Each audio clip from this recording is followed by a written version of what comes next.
헤라비전에 오신 것을 환영합니다. 유튜버님들마다 지금 시장 분석이랑 현재 상황들에 대해 이야기하는 많은 영상들이 올라와 있는데요. 그분들 영상은 밥으로 드시고 저의 오늘 영상은 디저트로 드시면 되겠습니다. 저는 그런 복잡한 상황들 잠시 잊으시고 머리 좀 식히시라고 오늘은 며칠 전 일론이 올린 이 트윗에 대해 이야기해 보려고 합니다. 무슨 뜻인지 궁금해하시는 분들이 많더라고요. 일론이 웹3에 대해 부정적인 입장인 것은 다들 아시죠? 일론이 올린 이 트윗의 포인트는 각 인물들의 패션에 있습니다. 옷차림새로 웹에 대한 자신의 생각을 은유적으로 표현했습니다. 가장 위에 있는 웹1을 보겠습니다. 웹1이란 간단히 말해 수동적 플랫폼이라고 보시면 됩니다. 정보를 검색하는 등의 읽기만 가능한 일방적인 방식입니다. 대표적으로 구글 검색 엔진이 있죠. 우리가 인터넷 초창기에 사용했던 플랫폼과 서비스들이 모두 이런 형태였습니다. 제작자가 제공하는 정보를 우리는 볼 수만 있고 참여는 할 수가 없었죠. 사진의 인물들은 구글 창업자들의 옛날 사진입니다. 옷차림이 재미없고 진부하기까지 하죠. 이것이 웹1에 대한 일론의 생각입니다. 그 다음에 있는 웹2란 아까와 반대로 능동적 플랫폼입니다. 이것은 웹1에서 좀 더 진보된 것으로 쌍방향 소통이 가능합니다. 지금 저처럼 컨텐츠나 게시물을 만들어 정보 제공자가 되고 구독자들은 컨텐츠를 이용하고 댓글을 달기도 하며 좋아요나 싫어요 같은 평가를 할 수도 있죠. 그리고 슈퍼챗을 보낼 수도 있습니다. 우리가 알고 있는 모든 소셜미디어가 여기에 속합니다. 웹1은 읽기만 가능했다면 웹2는 읽기와 쓰기가 모두 가능합니다. 대표적으로 페이스북이 있습니다. 그리고 현재 우리가 사용하는 거의 대부분이 여기에 속합니다. 쿠팡이나 유튜브, 네이버 블로그가 그렇습니다. 사진의 인물은 페이스북 CEO인 마크 주커버그의 창업 신화를 그린 영화 소셜 네트워크에서 주커버그의 역할로 나오는 주인공입니다. 이 이미지는 영화 속 장면이고요. 옷차림이 굉장히 편해 보이고 자유분방해 보이죠? 웹2는 사용이 편하고 사용자 간 소통이 자유롭다 이렇게 말하는 것 같습니다. 요즘엔 누구든지 자기가 원하면 플랫폼에서 제공하는 간단한 툴로 나만의 멋진 블로그를 뚝딱 만들 수 있고 온라인상의 스마트 스토어도 차릴 수 있죠. 그리고 저처럼 영상을 만들어 올려서 커뮤니티를 만들 수도 있습니다. 하지만 그것을 제작하는 데에는 비용이 전혀 들지 않죠. 그 다음 나와 있는 웹3란 탈중앙화된 플랫폼입니다. 웹2는 중앙 집중식이라 사용자가 만든 커뮤니티와 창작물들 그리고 방대한 양의 데이터를 기업에서 보관하고 관리합니다. 예를 들어 유튜브의 모든 영상과 정보는 구글의 중앙화된 저장소에 저장이 됩니다.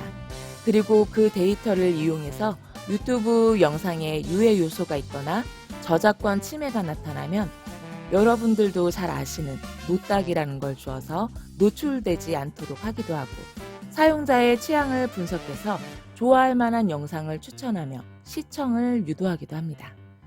이런 웹2의 구조는 중앙 집중식이기 때문에 해킹을 당하면 피해에 대해 복구되기 어렵다는 단점이 있습니다. 이것에 대항하는 것이 바로 웹3입니다. 웹3는 탈중앙화된 블록체인 네트워크를 통해 분산형 웹을 구현합니다.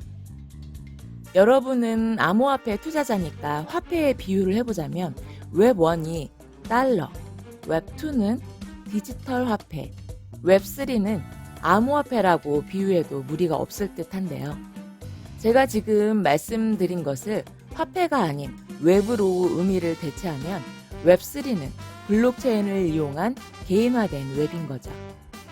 웹2처럼 읽기와 쓰기가 가능하고 그 활동을 하는 플랫폼이 개인화되었다고 볼 수 있어요. 이해하기 쉽게 게임으로 말씀드리자면 엑시 인피니티나 샌드박스 등이 대표적인 예라고 할 수 있겠습니다. 아이템 같은 가상자산을 NFT화하여 거래하거나 그것에 대한 지불을 암호화폐로 하죠. 번외로 얘기를 조금 더 드리자면 비슷해 보이는 게임 중 로블록스가 있는데요. 겉으로 봐서는 비슷한 것 같지만 로블록스는 탈중앙화 네트워크가 아닙니다. 왜냐하면 엑시 인피니티나 샌드박스는 블록체인을 기반으로 탈중앙화된 암호화폐로 보상을 받기도 하고 거래를 하지만 로블록스는 로블록스 회사 자체에서 발행한 로벅스라는 중앙화된 토큰을 사용하기 때문입니다. 그런 이유로 요즘 로블록스 주가도 NFT와 메타버스, 탈중앙화 이슈로 신통치 않은 상황입니다. 이더리움은 웹3에 최적화된 블록체인 네트워크입니다. 이더리움의 비전이 전 세계 컴퓨터를 연결하여 하나로 동작하게 만들겠다는 거잖아요. 그래서 이더리움 블록체인 기술을 기반으로 한 많은 플랫폼과 NFT 가상자산들이 만들어지고 있습니다. 그렇기 때문에 그러한 활동에 필요한 수수료 또한 이더리움으로 지불해야 합니다. 개인화된 웹에서의 이러한 활동들을 처리하기 위해서는 연산이 필요한데요. 암호화폐 거래와 다르게 매우 복잡하고 난이도도 어렵다고 합니다. 이용자가 늘어나면 늘어날수록 복잡성과 연산 증가량이 높아지기 때문에 연산에 많은 전기가 소모되어 환경에 대한 문제가 단점으로 떠오르고 있습니다. 또한 웹3의 생태계가 이더리움을 기반으로 돌아가기 때문에 비싼 수수료를 생각하면 웹2보다 더 많은 비용이 들어간다는 문제도 제기되고 있는데요. 한마디로 비효율적이라는 거죠. 일론 머스크는 이것에 대해 잘 모르겠다, 납득되지 않는다 했고 웹3가 현실이라고 말하는 게 아니다. 지금은 현실보다 마케팅적 유행어가 더 많이 보이는 것 같다고 했습니다. 메타버스라는 용어가 처음 투자 시장에 거론될 때에도 이런 말들이 있었습니다. 하나의 마케팅에 지나지 않는다고 보는 사람들이 많았는데요. 일론은 그보다 먼저 자기들의 프로젝트를 봐달라고 귀찮게 하는 웹3 옹호론자들에게 많이 시달려서 이미 질려버린 듯합니다. 사진의 인물은 아다시피 비탈릭 부테린입니다. 이더리움의 상징적 인물이죠. 옷차림이 우스꽝스럽고 거추장스러워 보이죠?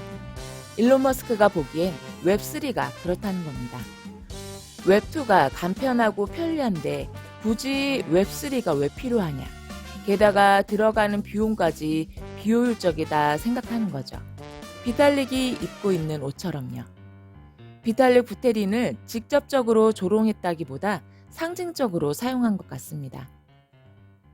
웹3가 데이터를 중앙 저장 장치에 보관하지 않고 개인들이 저장한다고 하니 일부 사람들은 테슬라가 주행 데이터를 수집하는 데 방해가 될 것 같아 일론 머스크가 반대한다고 말하기도 하는데 그건 웹3에 대해 전혀 몰라서 하는 말이고요.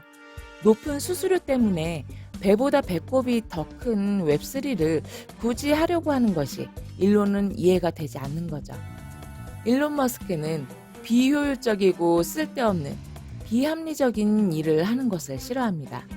웹3는 일론 머스크가 좋아하지 않을 만한 요소가 충분히 있다고 생각되네요. 사실 웹3라는 개념이 약간 모호한 부분도 있고 일반인들이 이해하기 어려운 부분이 많습니다.